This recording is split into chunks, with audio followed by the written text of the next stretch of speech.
Magandang tanghali Pilipinas. Nakipag-usap po muli ang ating Presidente Rodrigo Roa Duterte sa Taong Bayan kagabi.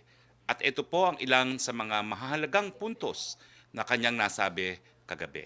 Una, inanunsyo po ni Presidente na mapapasailalim sa Modified Enhanced Community Quarantine or MECQ ang Iligan City simula ngayong araw hanggang sa katapusan ng Setyembre ngayong taon. Base po sa rekomendasyon ng IATF. Samantalang ang Metro Manila ay mananatili sa General Community Quarantine or GCQ. Ang iba pang mga lugar na nasa GCQ ay Bulacan, Batangas sa Luzon, Bacolod City at Tacloban City naman po sa Visayas. Ang lahat ng mga lugar na hindi kasama rito ay nasa Modified General Community Quarantine. Tignan po natin ang infographics na naka-flash sa inyong screen, babasahin natin isa-isa. Sa Talk to the Nation address din kagabi ay ipinakilala po ni Presidente sa publiko ang kanyang natalagang Presidente at Chief Executive Officer ng Philippine Health Insurance Corporation or PhilHealth, si dating National Bureau of Investigation Director Dante Hiran. Inanunsyo rin po ng Presidente ang pagbibigay ng one-time grant sa halagang 30,000 bilang educational assistance sa mga college students na mga anak ng OFWs na na-displaced, non-returning, repatriated o namatay ng mga OFWs na naapektuhan ng COVID-19. Inaasahang mayroong 33,000 estudyante mula sa mga pamilya ng OFW ang makikinabang po dito. Pumunta naman po tayo sa mga napagkasunduan ng mga Metro Manila mayors ayon sa Metro Manila Council or MMC. 6 na bagay po itong pinagkasunduan bagamat nasa GCQ na po ang Metro Manila. Una, pinaikli na po ang curfew hours simula ngayong araw. Ang 8 p.m. na curfew ay naging 10 p.m. na po at ang curfew ay hanggang 5 a.m. in the morning. Meron lang pong dalawang syudad, tama po, no, na hindi 10 to 5 ang kanilang curfew. Sa Muntinlupa po, it is 10 to 4 kasi meron silang ordinansa at sa Navotas, 8 to 5 pa rin po ang kanilang curfew sa Navotas. Pangalawa, required po ang pagsuot ng face shields sa mga pampublikong transportasyon, sa indoor workplaces, sa mga commercial establishment, kasama na po ang mga palengke at mga talipapa dahil ito po ay mga matataong lugar. Ito po ang tinatawag na maximum public health standards. Pangatlo, sa religious gatherings, matutuwa po ang mga obispo natin, pinayagan na po ang 10% seating capacity. Uulitin ko po, sa NCR, pinayagan na rin po ang religious gatherings up to 10%, hindi lamang hanggang 10 katao.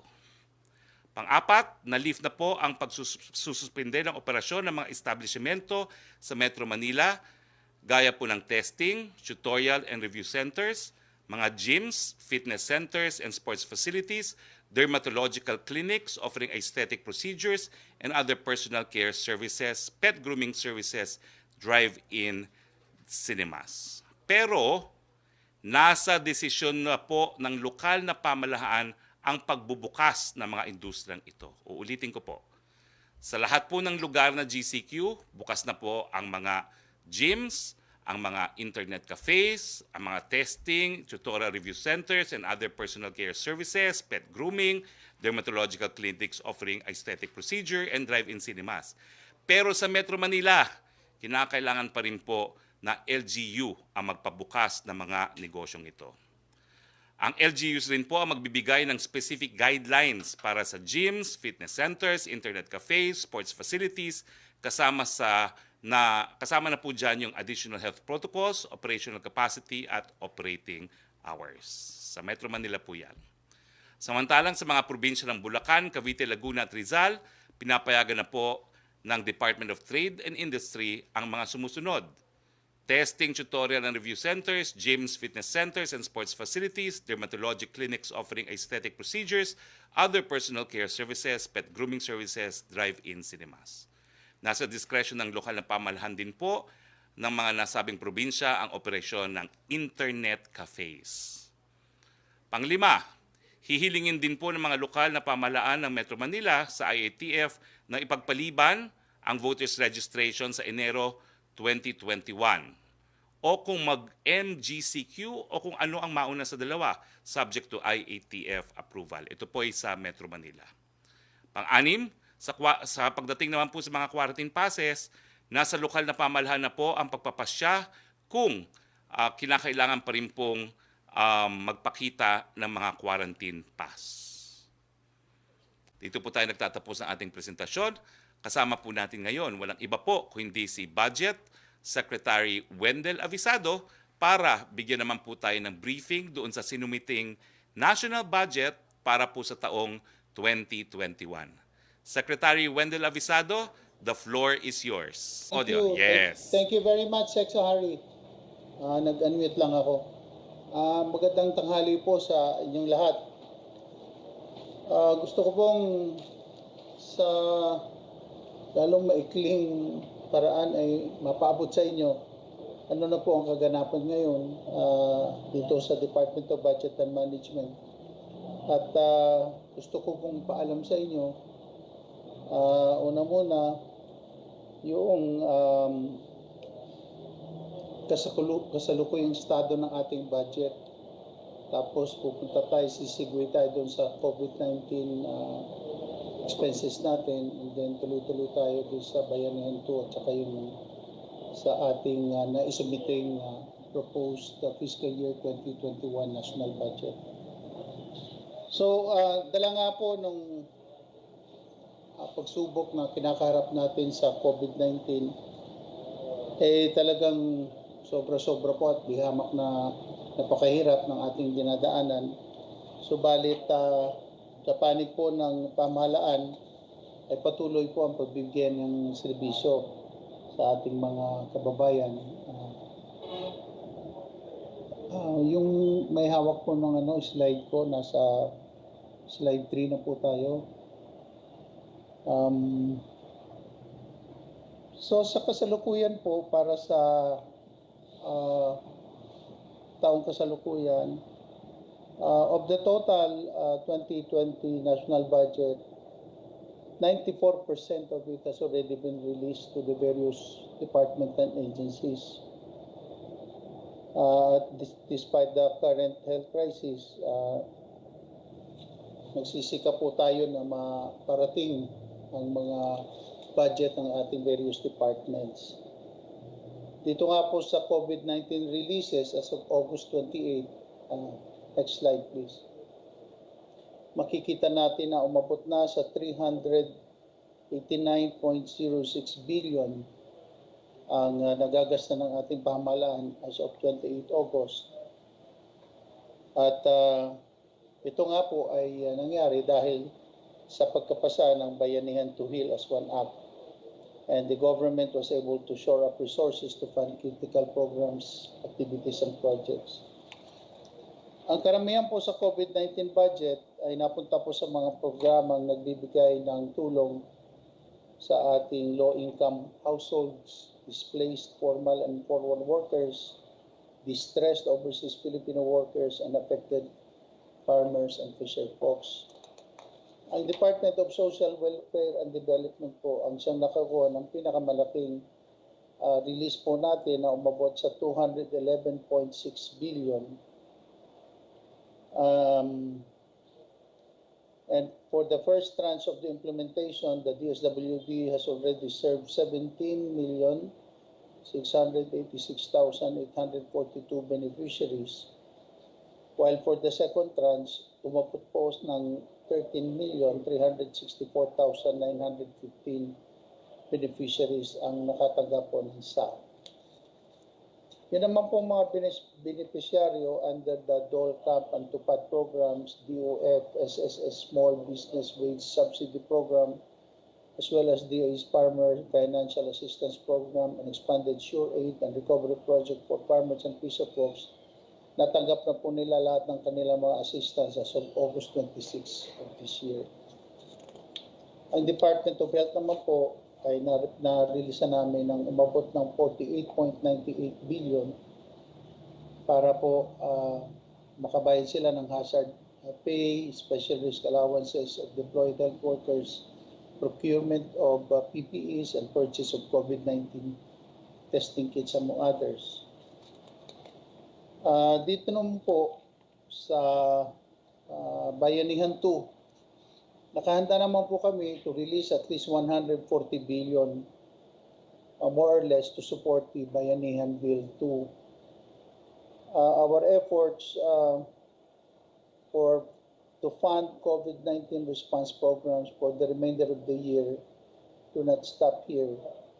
That is why we are thankful to Congress na ipinasa nila yung Bayanihan 2, and it is now with the Office of the President through the Office of the Executive Secretary for review and signature. Ito po yung breakdown ng proposed Bayanihan 2 allocation. Sa health po ay nasa 21 billion at may standby fund na 10 billion, total of 31.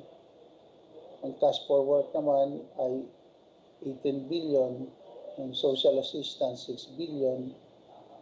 Ito po yung government financial institution capital infusion of 39.47 billion at may standby fund na 15.53 billion. Sa agriculture naman ay 24 billion, sa transportation 9.5 billion, sa tourism 4.1 billion, education 7.9 billion, TESDA 1 billion at yung iba pa po ay 9.3 billion. Yung pong isinumitin natin na proposed fiscal year 2021 national budget or national expenditure program ay naisumiti namin last August 26 sa Congress. And next year's budget, proposed budget, is higher by 9.9%. And it will focus on containing the spread and mitigating the effects of the virus while restarting and reviving, re-energizing our economy to help our nation reset, rebound, and recover. By expense item po, for personnel services, abot siya ng 29.2%, capital outlays 20.4%, or in the case of personal services, abot ng 1.316 trillion, sa capital outlays 920.5 billion, yung share ng mga LGUs sa IRA nila 837.8 billion, MOOE 15.5 or 699.4 billion. Ang debt services natin ay 12.4 or 560.2 billion. Support to GOCCs at 3.5% or 157.5 billion, and tax expenditures natin at 0.03% or 14.5% or rather billion. By sector naman po, social services will have 36.9, economic services 29.9, general services 16.1, debt burden at 12.4, and defense at 4.7. As proposed po by budget by region, Luzon will have 17.5% or 790.2 billion, and CR will have 1.487.9 trillion. Visayas will have 8.3% or 374.1 billion. And then Mindanao will have 11.8% or 500.6 billion.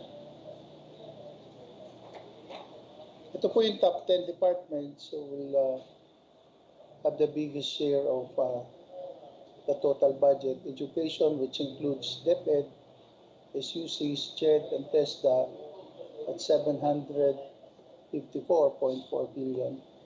DPWH at 667.3 billion.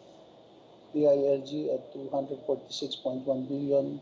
DND at 209.1 billion. Department of Health at 203.1 billion. Department of Social Welfare and Development at 171.2 billion. Department of Transportation at 143.6 billion. Department of Agriculture at 66.4 billion, the Judiciary at 43.5 billion, and finally the Department of Labor and Employment at 27.7 billion. So ito po ang preliminary facts and figures na nais namin parating. Gusto po din namin malaman ninyo na mag-uumpisa na po ang pagdinig ng proposed 2021 national budget simula September 7 po, all the way up to the middle of the month at the House of Representatives. At the same time, meron din pong kaakibat na hearing na gagawin ng Senado at doon po malalaman nyo ng kabuuan ang mga detalye po ng nasabing proposed budget natin for the following year. Kaya po muna ang aking may bibigay na updates sa ating mga kaibigan, kasamahan sa media. At kung meron po kayong mga katanungan, sige po, gagawin natin na lahat para masagot po ang mga katanungan.